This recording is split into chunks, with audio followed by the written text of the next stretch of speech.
Natural में अभी मैंने जो तिल का नुस्खा बताया, तिल और खसखस का, यही कमाल है। और इसके साथ अगर थोड़ा सा गुड़ खाता रहे इंसान, तो उसको कोई मिनरल विटामिन कैप्सूल खाने की भी ज़रूरत नहीं है, क्योंकि सबसे ज़्यादा मिनरल्स विटामिन्स जो है वो गुड़ के अंदर है। लेकिन गोयल साहब, आज के डेट में हम देख रहे हैं कि गुड़ भी ना सही नहीं मिल पाता। गुड़ भी अगर लेने जाओ तो उसके अंदर भी शक्कर मिली हुई होती है।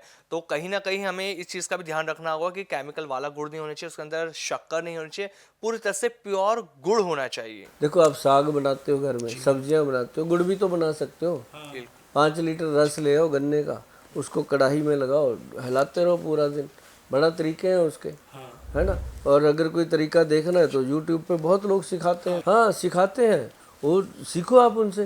गुड़ घर पे बना लो, अगर नहीं किसी पे भरोसा, या फिर जो गुड़ बनाते हैं सड़कों के ऊपर, उनको 10 रुपये ज़्यादा दो, वो आपको असली ही देगा। जब आप उसको पैसे नहीं पूरे देते, बेचारा वो भी क्या करे, है ना। अब वो कहता है मेरा गुड़ 60 रुपये किलो, आप कहते हो 40 रुपये तो वो देता है, तो बेचारा वो क्या करे, उसने तो रोटी अपने बच्चे तो पालने हैं। तो कभी भी ऐसी बार्गेनिंग जो है वो ख़राब। अब ये जो 2-3 चीज़ें हैं ये बेस्ट। और उसके बाद ना जी, घुटने के ऊपर क्या करना, एक तेल बनता है जो आप घर पे बना सकते हो बड़े आराम से। तेल में डालना क्या है, एक तो अजवाइन लेना है।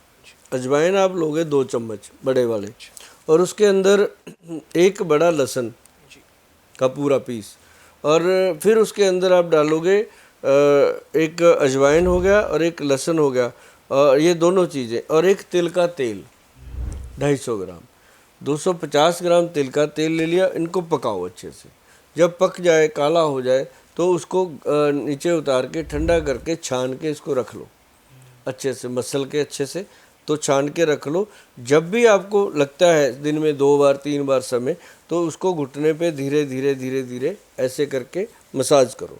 और जो जो घुटने के नीचे टांग है ना, पूरी टांग पे नीचे नीचे वाला पोर्शन जो है, उस पे ऐसे घुमा के करो।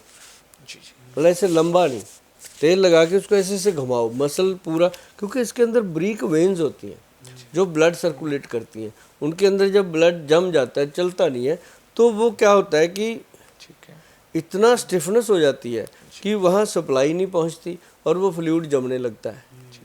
तो जैसे ही आप उसको गर्म करोगे तो बड़ा आनंददायक। अगर उससे पहले एक काम और हो जाए, कर लेंगे सारे, जिसको दर्द होता है वो कर लेता है, मैं बता देता हूँ, कर लेंगे, मैं बता देता हूँ, बड़ा सिंपल है।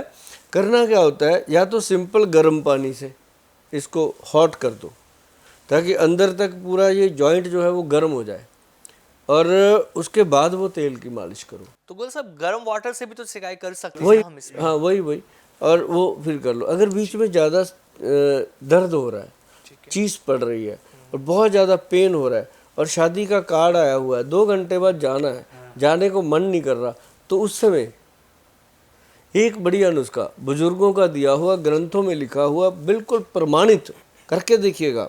उसमें 1 चम्मच फटकड़ी, 1 चम्मच हल्दी जो रसोई में पड़ी है, दोनों को पानी में बॉईल करो। एक जग पानी ले लो, उसमें बॉईल करो, पका लो अच्छे से।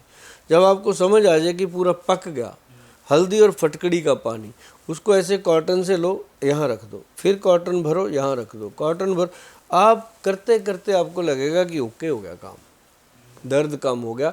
और ये अपने आप में माना हुआ पेन किलर है, और विदाउट एनी साइड इफेक्ट। जी गोयल साहब, अभी आपने बीच में बताया था कि तिल का तेल लेना है, तो मैं थोड़ा सा क्लियर ये समझना चाह रहा हूँ, जो तिल के तेल की आप बात कर रहे हैं वो काला तिल होना चाहिए, सफेद तिल? क्योंकि लोगों को ना कंफ्यूजन रहती है कि प्रॉपर हम समझ नहीं पाए कि काला तिल था या सफेद तिल था। तो आप बताएं कि काला तिल हो या सफेद तिल का तेल हो? नॉर्मल जो तिल का तेल मिलता है, वो काले हो या सफ़ेद हो, तिलों का तेल होना चाहिए। क्योंकि जो तिल का तेल है ना जी, वो गर्म होता है अपने आप, उसका ही और जितने भी हम लोग तेल बनाते हैं ना, बेस वही होता है। जो दर्दों के तेल बनते हैं, अब हमारा जैसे काला गोंद से बनता है।